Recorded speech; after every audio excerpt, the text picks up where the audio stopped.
तो कोई हाथ खड़ा करे जिसने भगवान को देखा। देखा है किसी ने भगवान को? किसी ने नहीं देखा? क्या कहते हैं? भागवत कथा होने जा रही है और आपने भगवान को देखा ही नहीं, महसूस किया? बताइए किसने देखा?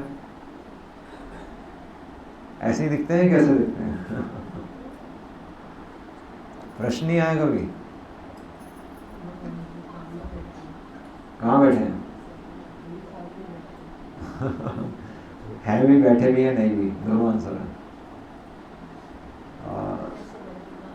तो भगवान किसी ने क्यों नहीं देखा वैसे भगवान को? भगवान दिखते नहीं दिखते वैसे ही बताइए। क्या कहते हैं? हाँ जी, हमें नहीं नजर आता है। ठीक, ये आंसर ठीक है, हमें नजर नहीं आता, हम उसमें फिट नहीं होते, उस फ्रेम में फिट नहीं होते। ठीक है, पर भगवान दिखते हैं। तो भगवान ने तो एक्चुअली भगवत गीता में, तो अभी प्रभु जी भागवतम की बात कर रहे थे, जिसमें भगवान की लीलाएं हैं, और भगवत गीता जो कि भगवान ने कहाँ बोली थी? कहाँ बोली थी? महाभारत के युद्ध में, कुरुक्षेत्र में, कुरुक्षेत्र के मैदान में, है ना। तो भगवान भगवत गीता में बता रहे हैं कि भगवत गीता को एक्चुअली एको शास्त्रम, कि एक शास्त्र अगर कोई हमें समझना है तो वो भगवत गीता है। जैसे बाकी अगर आप वेद पढ़ेंगे तो वेदों में, फोन बंद, वेदों में तो जैसे ऋग्वेद में लाखों श्लोक हैं, 1 लाख से ज़्यादा श्लोक हैं, और अगर आप भागवतम पढ़ेंगे 18,000 श्लोक हैं। भगवत गीता में सिर्फ 700 श्लोक है। और भगवान भगवत गीता में सारांश में बता रहे हैं कि मैं कौन हूँ। भगवत गीता का अगर आप कोई भी श्लोक लेंगे तो हर श्लोक में केवल 3 चीज़ें समझनी है। जैसे आप ये लेक्चर सुन रहे हैं तो उस पर भी 3 चीज़ें समझनी है। 3 चीज़ें क्या हैं? वो 3 टॉपिक्स क्या हैं?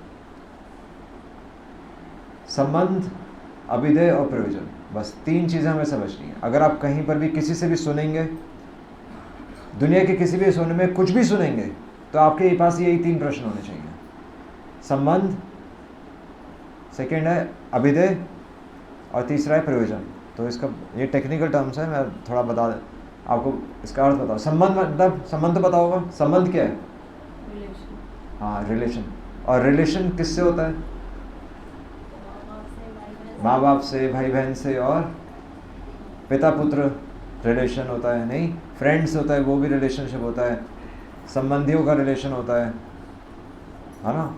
तो वाइफ हस्बैंड वाइफ का रिलेशनशिप होता है, और मतलब सारे सोसाइटी में रिलेशंस ही हैं। पर भगवान कह रहे हैं कि हमारा संबंध किससे है? हाँ, ना भक्तों से ना प्रेम से, हमारा संबंध भगवान से। अभी हमारा संबंध किससे है? ये हमारे परिवार से, नहीं, पर ये परिवार तो कुछ समय के लिए है, कुछ समय के बाद नहीं रहेगा। बच्चे हैं अभी बाहर चले जाते हैं, और माता पिता है, माता पिता चले जाते हैं, भाई बहन है, भाई बहन जुदा हो जाते हैं, नहीं। हर कोई संसार में, संसार का नियम है, एक नियम है, बिछड़े सब बारी बारी, सब अल्टीमेटली सब बिछड़ जाएंगे, पर एक संबंध रहेगा हमेशा। वो संबंध किससे रहेगा? चाहे आप इंडिया में रहें, चाहे आप न्यूजीलैंड में रहें, चाहे ऑस्ट्रेलिया में रहें, चाहे कहीं पर भी रहें, संबंध आपका किससे रहेगा? हमेशा भगवान से रहेगा। इसलिए वो चीज़ सत है और ये चीज़ असत है। असत मतलब जो ख़त्म हो जाती है, नश्वर है, और वो चीज़ शाश्वत है, जो कि हमेशा रहेगी, है ना। तो इसलिए जितने भी ग्रंथ हैं जो हमेशा किसके बारे में बात कर रहे हैं? ये संबंध मतलब किसके बारे में बात हो रही है? अगर आप किसी मंदिर जाएंगे, किसी संत से मिलेंगे, दुनिया के किसी भी धाम जाएंगे, तो किसके बारे में बात हो रही है? हाँ, भगवान को पिक्चर से नहीं हटाना, क्योंकि हम मंदिर में जाकर अपनी लिस्ट लेकर जाते हैं, अपनी लिस्ट लेकर वापस आ जाते हैं। भगवान पिक्चर में पिक्चर में नहीं होते, वो सिर्फ पिक्चर में ही होते हैं मतलब वो वाली पिक्चर में होते हैं, बस वो मूवी वाली पिक्चर में होते हैं, हमारी लाइफ की पिक्चर में नहीं होते। इसलिए सबसे पहले कोई भी श्लोक में आपको क्या देखना है, किसके बारे में बात हो रही है? हाँ, भगवान के बारे में बात हो रही है। उसको हम ईश्वर बोल सकते हैं, उसको हम भगवान बोल सकते हैं, उसको अल्लाह भी बोल सकते हैं, नहीं सब उसको खुदा भी बोल सकते हैं, पर बात किसकी हो रही है? भगवान की बात हो रही है। ठीक है, ये इतना क्लियर हो गया।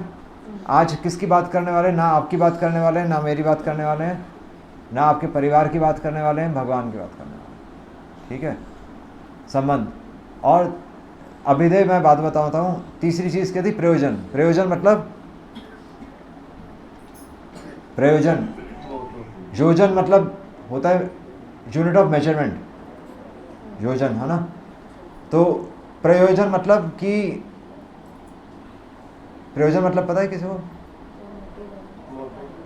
मोटिव। मोटिव या फिर हमारा गोल क्या है? आप यहाँ बैठे हैं तो क्यों बैठे हैं, मतलब आज आप आए हैं तो क्यों आए हैं, या आप कभी मंदिर जाएंगे तो क्यों जाएंगे, आप किसी धाम जाएंगे तो क्यों जाएंगे, दुनिया भर के लोग मत्था टेक रहे हैं तो क्यों टेक रहे हैं मत्था, अगरबत्ती जला रहे हैं तो क्यों जला रहे हैं, दिया जला रहे हैं तो क्यों जला रहे हैं, ये प्रश्न क्लियर होना चाहिए। तो मतलब लाइफ से अचीव क्या करना है ये भी तो पता होना चाहिए कि जाना कहाँ है। इसलिए संबंध किससे? भगवान से। और जाना कहाँ है? कहाँ जाना है? भगवान के पास कहाँ जाएंगे बताइए? कहाँ जाओगे बताओ? भगवान के पास कहाँ जाएंगे? ये तो कपूरथला है, कहाँ जलंधर जाओगे? कहाँ जाओगे? या कन्याकुमारी चले जाओगे? कहाँ चले जाओगे? हरिद्वार जाओगे या वृंदावन जाओगे? कहाँ जाना है बताइए? हाँ हाँ, वैकुंठ। गोल्ड, अच्छा, एक अच्छा आंसर है वैकुंठ, गोलोक धाम। तो भगवान का जहाँ घर है, ऑब्वियसली जहाँ भगवान का घर है वहाँ जाएंगे ना। भगवान का भी घर होता है, और वो भगवान का घर को क्या बोलते हैं? गोलोक धाम, है ना। जहाँ पर भगवान भगवान नहीं माने जाते, जहाँ पर भगवान ग्वाले हैं और उनके सखा हैं जो कि उनके कंधे पर चढ़ते हैं और भगवान उनका झूठा खाते हैं, तो वहाँ पर वो भगवान नहीं है। वैकुंठ में भगवान भगवान है, वो लक्ष्मी नारायण के रूप में होते हैं। वैकुंठ में ऐश्वर्य है, तो वैकुंठ एक अलग लेवल होता है, गोलोक धाम जहाँ पर भगवान भगवान। तो हमारे जीवन का लक्ष्य क्या है कि हम भगवान के धाम जाएंगे, जहाँ पर भगवान अपने सखाओं के साथ खेलना चाहते हैं, जहाँ पर भगवान के माता पिता हैं, जहाँ पर यशोदा माँ उन्हें डांटती हैं और जहाँ पर भगवान कृष्ण उनसे डरकर भागकर रोते हैं, स्वयं भगवान रोते हैं। तो वो कौन सी लीला है जिसमें भगवान रोते हैं? हाँ जी, बाल लीला में कौन सी लीला है? जो अभी कार्तिक मास आने भी वाला है। कार्तिक मास का नहीं पता आपको? तो कार्तिक मास में दामोदर लीला नहीं सुनी आपने? दामोदर, जब भगवान को उखल से बांध दिया था, है ना। तो जब भगवान ने माखन चोरी किया था तो फिर भगवान शरारत कर रहे थे, तो फिर यशोदा माँ उनके पीछे छड़ी लेकर दौड़ी थी, और तब कुंती महारानी इस दृश्य का स्मरण करके कह रही हैं कि जिनसे स्वयं भय भी भयभीत होता है वो माँ यशोदा की छड़ी देखकर रो रहे हैं। तो ये भगवान की लीलाएं होती हैं। ये कहाँ होती है? ये भगवान के धाम में होती है। और ये लीलाओं को दिखाने के लिए भगवान कहाँ पर आते हैं? वृंदावन में। ये जो प्रकट वृंदावन है, एक अप्रकट वृंदावन है और एक प्रकट वृंदावन है। जो हमें नजर आ रहा है वो भी प्रकट है। तो ऐसा कहा जाता है कि भगवान जब आए थे तो साक्षात वृंदावन धाम को ही इस धरातल पर लेकर आ गए थे, और उनके सभी जो सखा थे उन सबको साथ में ही लेकर आए थे, और जब गए थे तो अपने साथ ले गए। पर अभी भी वृंदावन धाम की महिमा तो है ही, और वृंदावन में जिसका जन्म होता है तो वो भगवान की उस पर विशेष कृपा ही होती है। तो पॉइंट क्या है कि संबंध किससे हमें समझना, किसके बारे में? भगवान के बारे में। जाना कहाँ है? भगवान के धाम जाना है। और उसका प्रोसेस क्या है जाने का?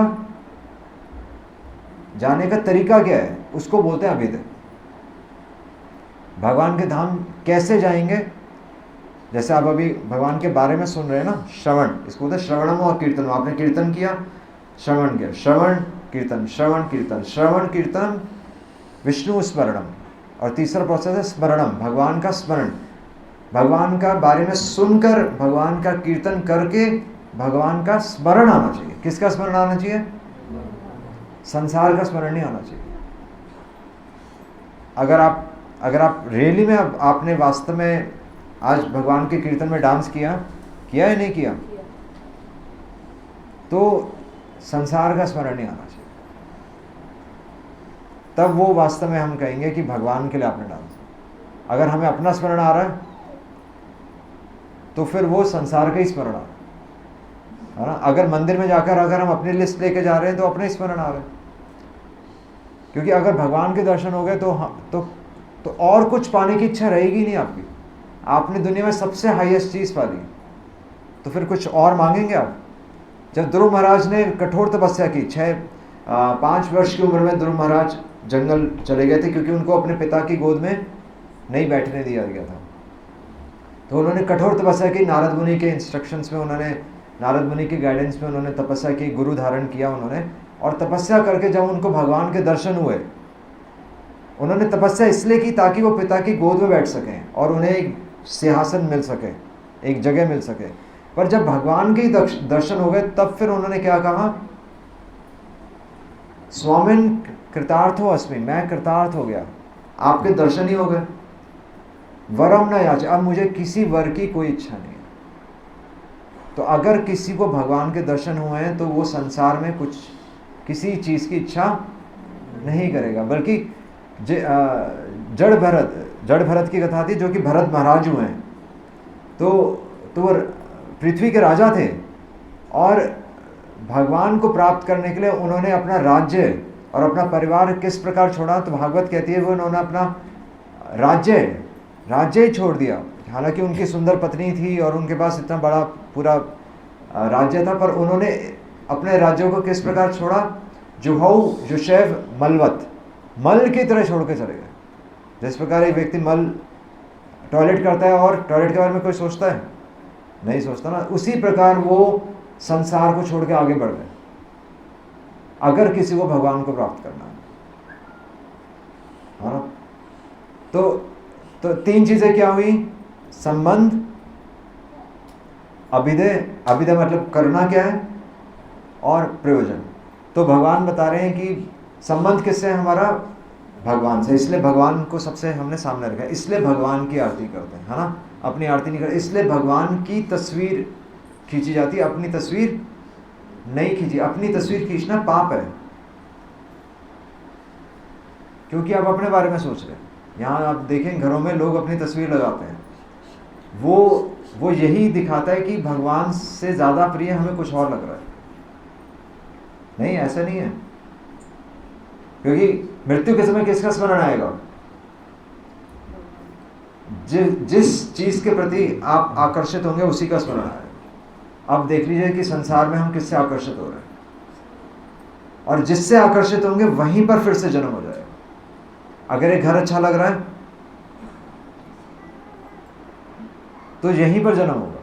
आप चाहे जितना मुंह में चाहे तुलसी पत्ता भी रख लीजिए, चाहे गंगा जल भी डाल लीजिए, कोई नहीं जाएगा भगवान के नाम, क्योंकि स्मरण यहीं का हो रहा है। बच्चों के बारे में स्मरण हुआ कि बच्चों का क्या होगा मेरे बाद, है ना। क्योंकि हमें भगवान कह रहे हैं कर्ता हम इति बनते, अहंकार विमूढ़ आत्मा कर्ता हम इति बनते। भगवत गीता बिल्कुल स्पष्ट है। भगवत गीता केवल एको शास्त्रम देवकी पुत्र गीतम। भगवत गीता को एक शास्त्र क्यों बोला गया है? क्योंकि केवल भगवत गीता के हर श्लोक में संबंध भी है, अभिधेय भी है, प्रयोजन भी है। उदाहरण के लिए भगवान कह रहे हैं कि मुझे स्मरण करने का तरीका क्या है? तो भगवान एक श्लोक में कह रहे हैं प्रभा अस्मि शशि सूर्य। प्रभा, मैं क्या हूँ? रसो अहम अपसु कौन्तेय, कि मैं जल का स्वाद हूँ। रसो अहम अपसु कौन्तेय, प्रभा अस्मि शशि सूर्य। प्रभा मतलब प्रभा लाइट, शशि मतलब चांद, और सूर्य मतलब सूर्य। तो चंद्रमा और सूर्य की जो रोशनी है, उसका जो तेज है वो मैं हूँ, जल का स्वाद मैं हूँ।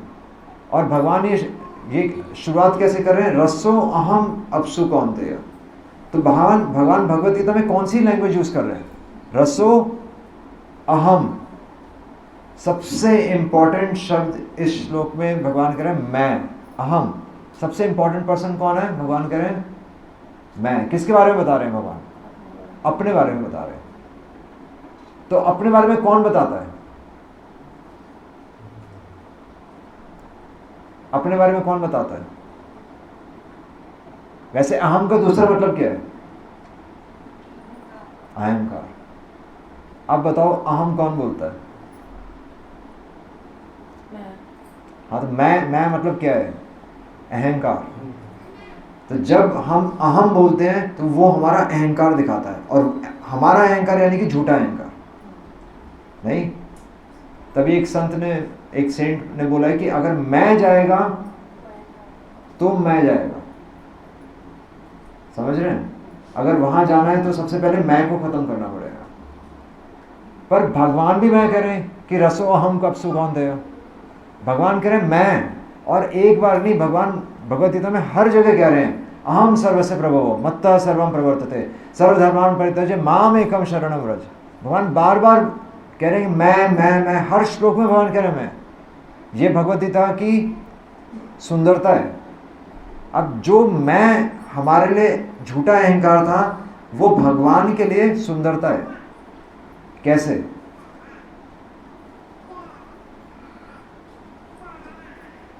बताओ कैसे? भगवान भी मैं कह रहे हैं, और भगवान कह रहे हैं कि तुम मैं मत कहना। मैं कह सकता हूं। बताइए। तो भगवान का मैं क्या है? भगवान का मैं कल्याणकारी है। हमारा मैं बांधने वाला है, जो कि जब मैं अपने बारे में सोचेंगे तो अपने बारे में ही सोचेंगे और अपने स्वार्थ के बारे में सोचेंगे। पर जब भगवान मैं बोलते हैं तो कल्याणकारी कैसे है? क्योंकि वो लिबरेटिंग है। क्योंकि भगवान का नाम लेके ही तो हम मुक्त होंगे। इस संसार से मुक्त होने का क्या तरीका है? आपने अभी कीर्तन किसका किया? हाँ, कीर्तनाद एव कृष्ण से, केवल भगवान कृष्ण का हमने कीर्तन किया। तो भगवान का नाम, उनका नाम ही मुकुंद है, जो कि मुक्ति प्रदाता है। और भगवान इसलिए कह रहे हैं कि अगर इस संसार से निकलना है तो मेरा नाम लेकर ही तुम निकल सकते हो। और इसलिए भगवान अपने बारे में नहीं सोच रहे।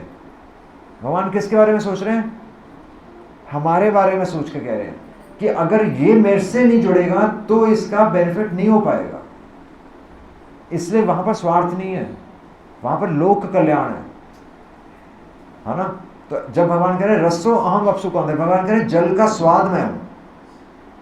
तो जल में, तो जल क्या है? क्या है जल? तो बताएगा? साइंस के स्टूडेंट है कोई? क्या है जल? H2O, H2O, H2O2 H2O2 क्या होता है? वो तो वैज्ञानिकों ने बनाया, पर जल किसने बनाया? आप सोचेंगे सबसे पहला वैज्ञानिक कौन है? आप दुनिया में चाहे जितने मर्जी गंदे हो जाइए आप केवल जल से साफ हो सकते हैं। नहीं, जल एक ऐसी खूबसूरत चीज है। और अगर आप अपनी बॉडी को पूरा स्प्रे भी कर लें तब भी आपको महसूस नहीं होगा कि आप शुद्ध हुए। ऐसा है नहीं, सेंट आप पूरा लगा लें, वो स्प्रे आजकल करते ही हैं पूरा पर वो आपको महसूस ही नहीं होगा कि आप नहाए। नहीं, ऐसे ही नहीं है। तो आप वो भी आता ना, हैंड स्क्रब भी आता है मतलब, तो आप उससे नहा लें। उससे क्यों नहीं नहाते हम? पर आप सिंपल अगर जल से नहाएंगे तो आप शुद्ध हो जा सकते हैं। बल्कि हमारे विचार भी शुद्ध हो जाते हैं। केवल हम शुद्ध नहीं होते, हमारे विचार भी शुद्ध हो जाते हैं। आयुर्वेद में लिखा है कि हमारे विचार भी शुद्ध हो जाते हैं नहाने। इसलिए दिन में 3 बार नहाने के लिए बोला गया है ना। तो भगवान कह रहे हैं रसो, और बल्कि जल का जो भगवान क्या कह रहे हैं, मैं जल नहीं हूं, जल का स्वाद हूं। तो जल में जो टेस्ट है वो मैं हूं। और टेस्ट किसने बनाया? टेस्ट भी भगवान ने बनाया, कोई वैज्ञानिक ने टेस्ट बनाया। बल्कि किसी भी जल जैसी वस्तु, मतलब जो तरल तरल जो भी वस्तु है, उन सारी वस्तुओं में जो टेस्ट है भगवान कह रहे हैं मैं वो। तो भगवान एक बता रहे हैं कि एक्चुअली मुझे देखने का, मुझे अनुभव करने का तरीका है। अगर मेरे को देखना चाहते हो तो केवल जल पीकर मेरे को अनुभव कर सकते हो, है ना, क्योंकि 500 हजार साल पहले भी जल का स्वाद था। जब साइंस नहीं थी तब भी जल का स्वाद था। और भगवान कह रहे हैं कि प्रभा उसमें शशि सूर्य हो। तो वैसे हमें पढ़ाया जाता है कि सूरज की अपनी रोशनी है ना, सूरज के अंदर न्यूक्लियर फ्यूजन हो रहा है, जो भी पढ़ाते हैं। पर भगवान कह रहे हैं कि सूरज की रोशनी कहाँ से आ रही है? भगवान कह रहे हैं कि सूरज की रोशनी मेरे, क्योंकि भगवान कह रहे हैं कि भगवान के शरीर से जो उनके अंग से जो कांति निकलती है उससे सूरज चमक रहा है, और सूरज की रोशनी से फिर चंद्रमा चमक रहा है। और अब आप बताइए कि सूरज और चंद्रमा यहां पर क्यों है? हमारे संसार में सूरज और चंद्रमा क्यों है? बताइए, बताओ क्यों है सूरज चंद्रमा? क्यों है? प्रश्न ही आया कभी? रोशनी देने के लिए। रोशनी देने के लिए, गुड। मतलब सबसे सरल आंसर तो यही है कि रोशनी देने के लिए। सूरज और चंद्रमा रोशनी, सूरज ताप और रोशनी देता है ना। पर इसका मतलब क्या हुआ?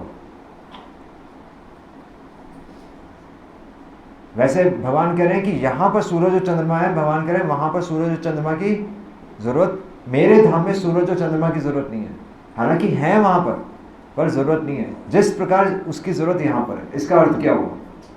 धरती में अंधियारा बहुत है। हाँ, ये आंसर परफेक्ट है कि अगर सूरज और चांद नहीं होंगे तो यहाँ पर अंधकार है। अभी लाइट गई थी कि नहीं गई थी? गई थी, अंधेरा हो गया। तो ये इस संसार का स्वभाव है कि यहाँ पर अंधेरा रहता है, और इसीलिए हमें सूरज और चांद की जरूरत पड़ रही है। यानी कि हमें बाहर से लाइट की जरूरत पड़ रही है, बाहर से ताप की जरूरत पड़ी, क्योंकि हमारा स्वभाव है कि जिस संसार में हम रह रहे हैं जहाँ पर अंधेरा है, जहाँ पर तमोगुण है, इसलिए हमें शास्त्रों की जरूरत पड़ती है, इसलिए हमें संतों की जरूरत पड़ती है कि जो कि हमें गाइड करें कि वास्तविक ज्ञान क्या है। ऐसा नहीं है। पर भगवान करें कि मेरे धाम में सूरज और चंद्रमा की रोशनी नहीं, क्योंकि वहां तो मेरे शरीर से, वहां पर हर वस्तु से अपनी कांति निकलती है एक्चुअली। और उसका सोर्स क्या है? भगवान की ब्रह्म ज्योति। भगवान की, और ब्रह्म ज्योति कहाँ से आ रही है? भगवान के शरीर से आ रही है। तो यानी कि ये जो चीज़ है ये एक आर्टिफिशियल ये रियल चीज़ नहीं है, या फिर टेम्पररी है तो है, एग्जिस्ट तो करती है, पर ये टेम्पररी है। यानी कि वास्तविक धाम, वास्तविक जहाँ पर रस है वो भगवान का धाम है। ये चीज़ दिखाता है। जब ये हमें स्वभाव पता चलता है कि ये संसार का स्वभाव अंधेरा है, तभी आ रहा है ना, असतो माँ सदगमय तमसो माँ ज्योतिर्गमय। ये वहीं से आ रहा है कि अंधकार से उजाले की तरफ जाओ, अज्ञान से ज्ञान की तरफ जाओ। और भगवान कह रहे हैं कि इसीलिए जहां पर भी आपको रोशनी नजर आए, आपको संसार में कहीं पर भी रोशनी नजर आए, तो वो क्या है? प्रभा अस्मि शशि सूर्य। भगवान कह रहे हैं वो रोशनी मैं हूं। अगर आपको आसमान सुबह सूरज नजर आएगा सुबह, तो वो क्या है? भगवान खुद कह रहे हैं कि उसकी रोशनी मैं हूं। और चंद्रमा भी नजर आएगा तो चंद्रमा की रोशनी भी मैं हूं। अगर आप जल पिएंगे तो जल की रोशनी भी, तो जल का स्वाद मैं हूं। अगर आपको कोई खुशबू आएगी तो वो खुशबू, भगवान कह रहे हैं वो खुशबू पृथ्वी की गंध मैं हूं, है ना। अगर आपको वनस्पति में टेस्ट आएगा तो भगवान कह रहे हैं वो टेस्ट मैं हूं। तो आप भगवान को भूल नहीं सकते, और हर वस्तु में भगवान को देख सकते। बल्कि भगवान कह रहे हैं कि चेतना नाम क्या है, क्या रहा है? चेतना नाम नित्य नाम चेतना नाम। तो भगवान कह रहे हैं कि चेतना, कि चेतना की भी चेतना में हूँ। एक्चुअली हम जो जीवित हैं, तो हम भी क्यों जीवित हैं? क्योंकि आत्मा की आत्मा परमात्मा हमारे सबसे प्रिय, हमारे सबसे नज़दीक भगवान है, इसलिए हम जीवित हैं। नहीं तो संसार में तो हमेशा हमें धोखा मिलता है, नहीं? फिर भी हम कैसे चल रहे हैं? आशा यहाँ पर है, आशा की एक किरण होती है ना। ऐसा क्यों बोलते हैं कि आशा की एक किरण? क्योंकि एक ही किरण है संसार में, इसलिए ज़्यादा किरण, हमारे पास कोई ज़्यादा आशा है नहीं संसार में। एक किरण पर हमेशा रहेगी, वो है भगवान, है ना। इसलिए धर्म को भगवान कह रहे हैं कि धर्म संस्थापना अर्थ, मैं भी धर्म के लिए ही संसार में आता हूँ, और तुम भी धर्म पालन करके मुझसे कनेक्ट हो सकते हो, और मुझे तुम भूल नहीं सकते, क्योंकि हर वस्तु में, हर व्यक्ति में, ममेव अंश जीवलोके जीव भूत सनातन, हर जीव आत्मा में भी मैं हूं। आप क्यों चल रहे हैं? आप क्यों जीवित हैं? अभी ये वस्तु जीवित क्यों नहीं है? ये हारमोनियम जीवित है? नहीं है, नहीं है ना जीवित। और हम जीवित क्यों हैं? फिर से बताइए, सोच के बताइए, हम जीवित क्यों हैं? ये जीवित क्यों नहीं है? या ये कैमरे का स्टैंड जीवित क्यों नहीं है? क्योंकि भगवान के धाम में पत्थर भी जीवित है, वहां पर पत्थर भी जीवित है, वहां पर पहाड़ भी जीवित है, वहां पर नदियां भी जीवित है, यहां पर सारी चीजें मरी हुई है। क्या डिफरेंस है? हाँ बताओ। भगवान क्या? हाँ, भगवान तो यहाँ पर भी है, यहाँ कण कण में भगवान है ही, भगवान तो है ही है। क्योंकि हिरण्यकशिपु तो हाँ, हिरण्यकशिपु को मारने के लिए भगवान नरसिंह अवतार में खंबे से ही निकले थे। तो यहाँ पर जड़ वस्तु क्यों है? वहां पर जड़ वस्तु जीवित क्यों है? क्योंकि वहां पर जड़ वस्तु भगवान का गुणगान करना जानती है, वहां पर नदियां भी भगवान का गुणगान करना जानती है, वहां पर पेड़ भगवान का गुणगान कर रहे हैं, वहां पर पत्थर भी, वहां पर घास भी इंतजार कर रही है कि कब गोपियां हमारे ऊपर चरण रखेंगी। और यहां पर जीवित वस्तु भी मृत है, उल्टा है। जो मृत है वो तो मृत ही है, पर जीवित वस्तु भी मृत है, क्योंकि हम भगवान का गुणगान नहीं कर पा रहे। आया डिफरेंस में? थोड़ा सा गहराई है इसमें। अगर हम अपने अपने जीवन से भगवान का गुणगान नहीं कर रहे, तो भगवान की दृष्टि में हम मरे हुए हैं। इसलिए संसार को क्या बोलते हैं? मृत्यु लोक। ये मरे हुए लोगों का लोक है। नहीं, ऐसा नहीं है, सब मरे हुए हैं, मतलब वैसे नहीं, मतलब हंस रहे हैं, वैसे तो जीवित हैं। सब मरे हुए मतलब ज्यादातर लोग, हाँ ज्यादातर, कुछ तो है ही, भगवान के भक्त तो हैं ही, जो भगवान का गुणगान कर रहे हैं, जिनसे ये पृथ्वी टिकी हुई है। नहीं, पृथ्वी टिकी भी तो हुई है। तो कैसे टिकी हुई है? जो हमें गाइड कर रहे हैं, जो अपने जीवन से हमें गाइड कर रहे हैं, जो हमें अपने जीवन से नॉलेज दे रहे हैं।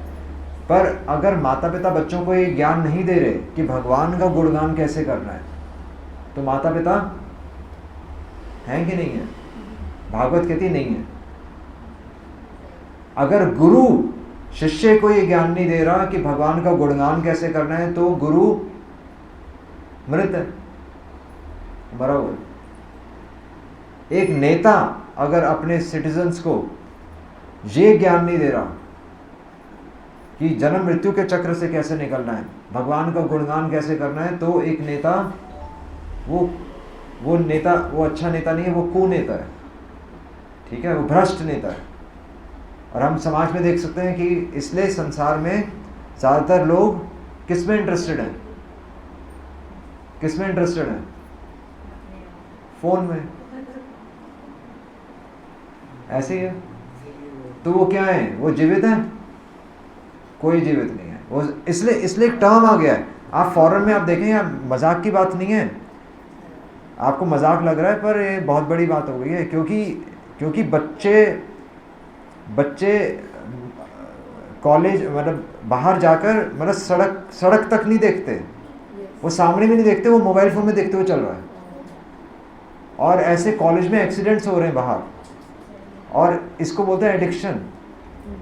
और ये सबसे बड़ी एडिक्शन कल को आने वाली है। आपको मजाक लग रहा है, पर ये 4-5 साल में बच्चा ख़त्म हो जाएगा आपका। वो अभी तो है ही, बिना मोबाइल के खाना बंद हो गया ना सबका, पर कोई हमें चिंता है ही नहीं।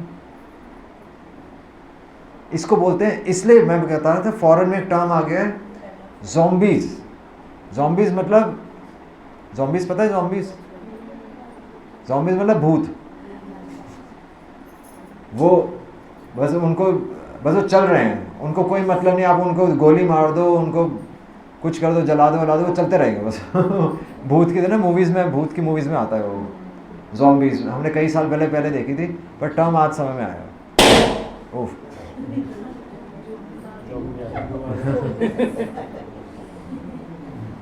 तो जितना बहुत थोड़ी बहुत हमारी, मैं बता रहा हूँ, पहले जो हमारा जो दिमाग चलता था कि जल पीकर आप भगवान का स्मरण कर सकते थे, है ना?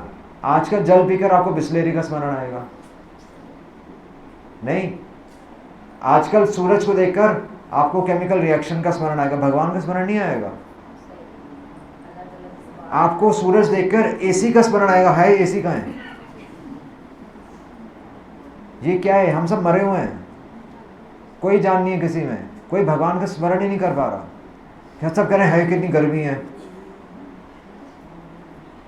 मतलब जिस सूरज की वजह से हम चल रहे हैं, वो अभी हमें सिर्फ गर्मी और सर्दी नजर आ रहा है, और उससे लोग खाना पका रहे हैं। मतलब सूरज की तो उनकी तो उपासना की जाती है ना। संसार में सबसे ताकतवर सूरज है ना, जो नजर आ रहा है। पर ब्रह्मा जी की प्रार्थनाएं, ब्रह्मा जी की प्रेयर्स हैं, यत आज्ञया भ्रमति संभ्रत काल चक्रो, जिनकी आज्ञा से ये काल चल रहा है। यत आज्ञया भ्रमति संभ्रत काल चक्रो, नहीं क्या है, स्टार्ट कैसे होता है?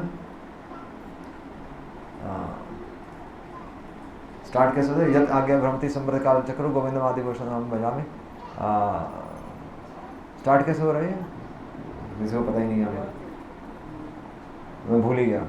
हाँ, तो वो ब्रह्म संहिता की प्रेयर में आ रहा है कि सूर्यदेव खुद, जो कि देवी देवताओं के जो लीडर हैं, तो वो खुद काल चक्र में किसकी आज्ञा से चल रहे हैं? गोविंदम आदि पुरुषम तम अहम भजामि। गोविंद की आज्ञा से सूरज भी अपने ऑर्बिट में चल रहा है।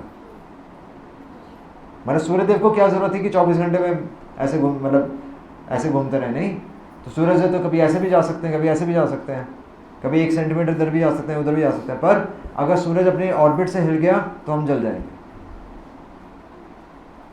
ठीक है? पर सूरज भी जिनकी आज्ञा से चल रहे हैं वो हैं गोविंद, इसलिए हम उनकी उपासना कर रहे हैं। तो भगवान बता रहे हैं